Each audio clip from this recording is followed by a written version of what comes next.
Salut la famille, mbote na bino nyonso o bolanda ka chaîne na biso to pe bolinga ka biso vraiment na kata chaîne na biso ya famille Bota News télévision la famille vraiment to bino un message si je peux dire message ou bien sango o vraiment et ça biso nyonso pas bande ko ngai o to bino na mokona lo pona ndeko na biso nini e komelie moko vraiment biso o to bino na konga rose muchopi j'espère que bino moko bozo mona na kata chaîne na sa Belle TV o vraiment mikolo azo prester mikolo alors c'est la seule blague qui toko to ko apprécier muchopi biso nyonso vraiment so ko na rôle ne o alandisi ba rôle ne ya domestique vraiment bandi konanga en tout cas c'est avec douleur de quoi annoncer bino une nouvelle open ça li vraiment pas si et ça li pas si makasi bandi konanga comme on actrice na biso vraiment na betabo bandi konanga ça fait très mal parce que pas si nabiso evandi wana bandeko nanga bomoni na film nabiso o vraiment o meurtrière o epesa kimbutu mbutu sur les réseaux sociaux bisika pi makambo ya nini elobamaki makambo ya ménopause yango o film na biso ya meurtrière balobi meurtrière eza na kata chaîne ya Belle TV bisika pi jeton balobaki jeton ebwakami benvi abwaki jeton bandeko na ngai ezalaki nde film ya mobimba vraiment bandeko na nga soki boke na kata ya Belle TV bokokota bokolanda film oyo na pièce na biso ya nkombo nango ya meurtrière euti koleka avant tosala film ya biso ya oyo toza nango sikoyo donc chemin du chaos. Alors la famille vraiment ça fait très mal koyoka histoire oyo na moni et ça n'a vraiment pas ce qu'on a déclaration muchopi donc oh ils allaient na film na biso ya meurtrière je crois il y a un film na meurtrière nde épisode oyo eleka ki bandeko nanga botala niveau oyo muchopi apesaka biso bilengi o asepelisaka biso na ba film na bandeko nanga en tout cas aza moko ya ba actrice o ba opesa makambo na kata Belle TV o vraiment bazo sexe biso bazo consoler biso bazo longa biso ba distraction ba stress pardon na ti bino no bola na no stress oyo abomanga pampa ba shishi ne lokolo za mobali ya mobali te azoka soma pe ni aluka mobali na ye lo esalo bongo ya menopause ya kanda parce que menopause ça mobali c'est la colère lo baka ko ni kamni boni to bana ntela mako MT ya menopause no ba makamso yo o la yo te que mon choix ça menopause ça mobali te pesa kanda ça va comme ça n'importe quoi yo ta kufa ngati solo za kufa ngaba boma ngapa mpamba shishi ne lokolo za mobali ya mobali te azoka soma pe ni aluka mobali na ye lo esalo bongo ya menopause ya kanda parce que menopause ça mobali c'est la colère lo baka. Voilà la famille, voilà vraiment bon film na biso oyo lekaki vraiment meurtrière na kata chaîne notre Belle TV oyo vraiment ebendi makelele na internet ti tokomi lelo nde bozomona tokomi boyele na internet eza mpona film oyo bandeko nanga makambo mpo kaka Belle na muchopi basalaki dio oyo bandeko nanga alors ezalaki nango film ezalaki nango théâtre bato bakataka bakati parti wana batiango na internet na ba Facebook ba TikTok bisika bato batalaki ebele alors bakataki mpona kotia ebendi makelele na internet bandeko na ngai. Alors tozonga sur ça to le bien du cambo o ekomeli artiste na biso o to bengi na komba Rose Muchopi o vraiment à perdre maman na ye maman na kufu maman na tiki biso bandeko na ngai ça fait très mal Rosny aza inconsolable je vous dis je vous assure bandeko na nga aza vraiment inconsolable nde artiste na biso azo kokate émotionné tout bandeko na nga ça fait très mal. Alors liwe ya maman na biso eyeli biso brusquement bandeko na ngai alors tokoyela bino vraiment avec tous les détails boyebi ke muchopi vraiment aza moko ya biso o vraiment azalaka na biso r9 na kata famille Bota na kata Belle TV en tout cas bokozwa vraiment l'information sur liwe ya maman na biso abeleki parce que liwe ekomi ka siko toyoki sango maman akufi mais Rosny aza vraiment inconsolable je vous dis bino mo boyebi kokufela maman ndenge ezalaka babi maman azalaka être cher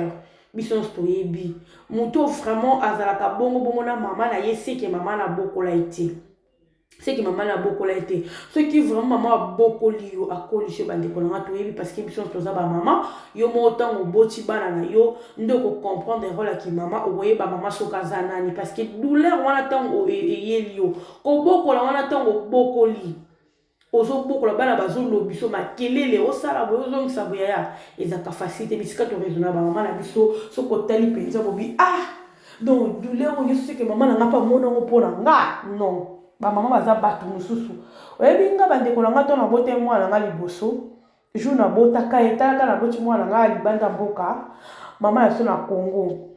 tango na boti kanezaka baobenga kuna na kine si mama elle époque na eseke to na bimi na ebisi to sololi ne na ebisi mama ezala nde boya bia omoni pasa robota ndenge ezaka bamatika c'est pas facile en tout cas bozo mériter vraiment ba valeur ebele donc maman aza moto basakanaka na ete alors biso nyonso baoyo toyebi douleur ya mama toyebi kobungisa mama ndenge esalaka tozosiko place ya motiopi na minute pour vous dire que motiopi vraiment aza choqué bandeko na nga en tout cas bapeine na biso ekosala bien moko komela ye mwa nini ekosala bien parce que tant tozofortifie ndeko na biso na moment apasi na moment douleur mwa bavisite mpona bandeko na biso bacomédien ekosala epenza bie toyebi Roselyne ndenge azalaka toyebi vraiment une fille gentille, azakane très bien à mon sur azakane na vraiment monté alors matanga bakanga monté en tout cas ceux qui vraiment toqué pour tala les aliments pour abisso artiste na biso bino bozana Congo to qui nous soutenir l'artiste et pour ça là vraiment bien tenu qui a tapé na bana miki oyo autant ko bota tenu qui ndoi na biso pas kuna en tout cas la famille s'il vous plaît to qui est vraiment pour tala mucho puis to rendre vraiment to rendre maman na hommage et que ça la bien attendre pour comméla yé na ma page na posté ma publication là yé en tout cas il faut ça la bien parce que mon chopi azad bien ti ko perdre la maman il a facilité il a vraiment facilité bande en tout cas courage à toi Roselyne mon chopi notre star to les là fort to les là fort to les là fort biso famille bota to linga comme kasi parce que nga bondi na zabu na film auto tala film auto tala les chemins du chaos Mouchop makambazo sala en tout cas je me suis dit non mouchop pas mutu mususu mouchop pas mutu mususu bande kona ngai makambazo sala je vous dis à sali mama Léa mouchop pas mutu mouchop aza nani mona mwasi aza nani et surtout bisika bazalaki na bana wana bisika bazalaki akomi kopesa bango banini ji aoservi azotuna so avia mama Léa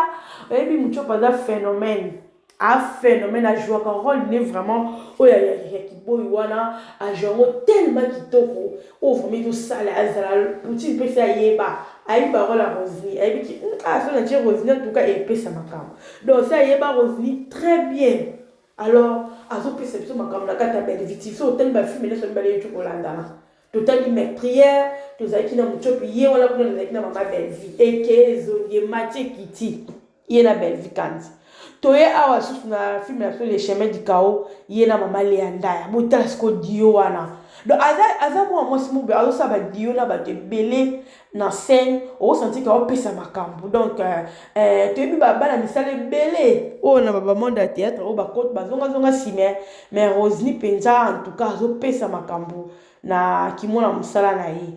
pesa pena makambo ils ont ça vraiment kitoko joué vraiment kitoko en tout cas merci beaucoup à toi Roselyne Muchopi toza de cœur avec toi na kobungisa bungisi maman za maman na biso nyonso vraiment toza de cœur avec toi et donc on est ngata na lo kapona en tout cas courage ma belle courage c'est la vie et lundi la biso nyonso na lo bango na baliwa ba parents beso parents na kufi en tout cas pas c'est une douleur wana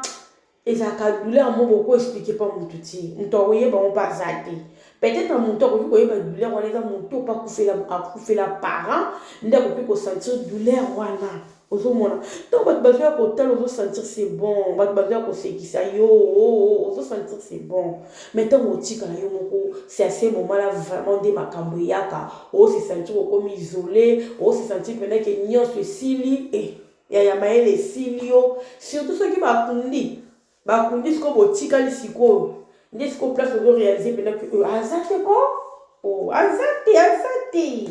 donc liwa ezelo mo beza phénomène moko nzamba bombela biso ezalaka mystique je vous dis la famille ezalaka facile te yango omoni babisika baliwa boye eza bisika biso totyaka mayele na biso eya bisika nde oyo biso tokoki kolobaka vraiment ke en tout cas nzambe merci na mpe mozopesa biso parce que ezalaka facile te seme nzambe abomba biso tokufa na baage moko bese epusani komona mama bamochopi boye komona ye vraiment aza jeune maman et maman na biso akoli te akoli pene te ke oyo ndetaka mama akoli makasi akomi koka simbi te non akoli te azano jeune ozomona azano jeune et surtout nde mochopi azobota nanu boye ezalaka bien oza na mama na yo boti façon mochopi aza azolela façon mochopi aza vraiment inconsolable ezolakisa ke mama na ye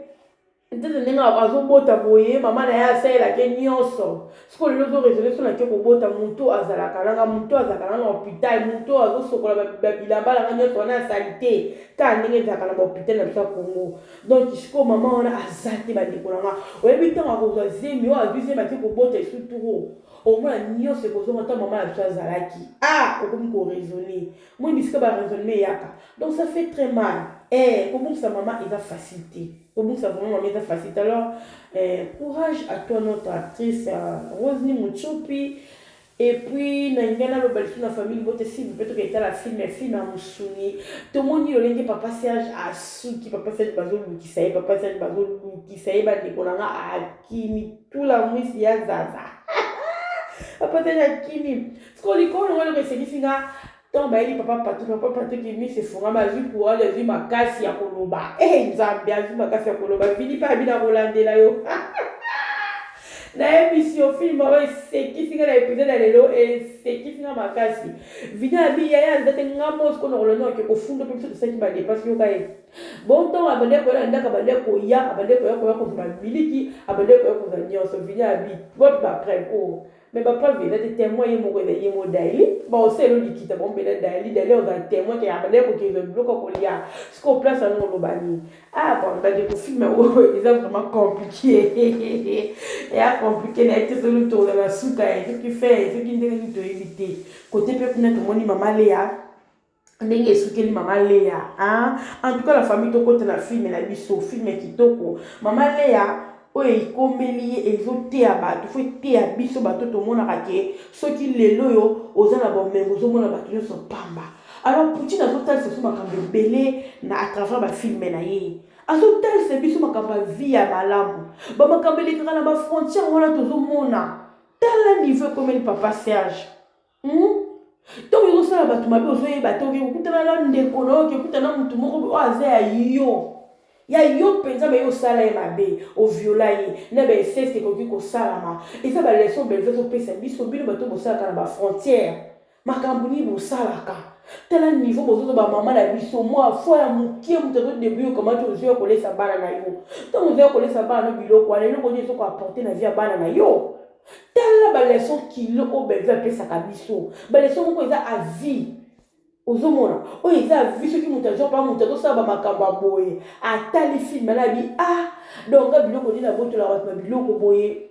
eza mabe mpo na bana na nga ekozala mabe mpo na vie na nga ekobebela bana na nga bamalheur babénédiction bato ebele oyo basalaka ngo à travers filme oyo bakoki kotika biloko toyolinga nde yango wana otali pene eloko etouche motema na yo mpe moto atiki c'est ça en tout cas Poutine merci beaucoup na bafilme ya kitoko boye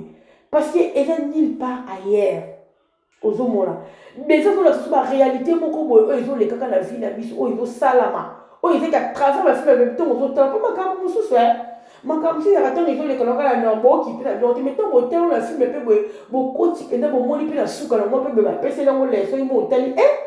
so na zakana makambo en tout cas fonatika ozomona moto azo ba précaution na ye donc c'est très important ya kotala ba film ya Bellevue et si le bino ba nanu bo s'abonner na kata chaîne ya Bellevue TV beaucoup de monde qui ko s'abonner na kata chaîne ya Bellevue TV beaucoup de monde qui consommer ba film ya Bellevue bino bo comprendre vraiment que écriture ya musuni vandona bo comprendre ba leçon mingi ba makambe belo za na vie okozwa ka ba solution à travers ba film ya Bellevue en tout cas to kota la famille to senga bino mbongo te lo côté to senga bino ka bo kota bo meka biso bo s'abonner cliquer la cloche à notification. Et puis n'hésitez pas à s'abonner à la chaîne de sa famille Libota News TV et sa chaîne éducative. Nous on a vraiment pour nous notre artiste pour nous combattre notre artiste to Mathieu Likolo buzoba et les karaté to linga pe coach buzoba na ville et so buzoba en tout cas to koya ko lobela yango to koya ko talisa bato bazo ko coach buzoba. Donc c'est ça notre rôle sur notre chaîne la famille Libota News TV. Donc yo écoutez na libakwa chaîne en tout cas pour hésiter de s'abonner, pour hésiter de cliquer sur la cloche de notification, yo moko ressentir et puis sur au mona au luko yeba mais quand tu côté la vidéo là tu ressentir qu'en tout cas on n'est pas là, on est vraiment là pour belle vie et puis to li buzo baté to za la ka pona ko zoom ça va dans droit chemin ba o bazo lingaté na ça rabino heure surtout ça la concurrence moko de loyer ya ba film mais ba pourquoi ba côté na concurrence moko ba makaba vie privée à ba tout le monde a une vie privée biso to na ba vie privée la biso to yako talent on dit sur les réseaux sociaux alors actrice azar là pour nous c'est ba promotion ya ba biloko na zo sala tout ça la concurrence dans mon salaire actrice et notre côté dans la vie privée à bateau vraiment c'est regrettable hein na oyo les canaux dans monde na la famille alors famille bota toujours focus la chaîne na ya Belle Vie TV bi pa pas d'autre c'est ce biloko qui toko biloko ya musuni écriture à musuni nyonso ezaki toko na kati ya chaîne na ya Belle Vie TV. Donc n'hésitez pas de vous abonner là-bas chez Belle Vie TV et puis na kati famille Libota News TV. Vraiment merci beaucoup à tout le monde de vous abonner, vous partager, vous liker et puis courage à toi Rosny Mocho. Pinati qui se retrouve à la prochaine.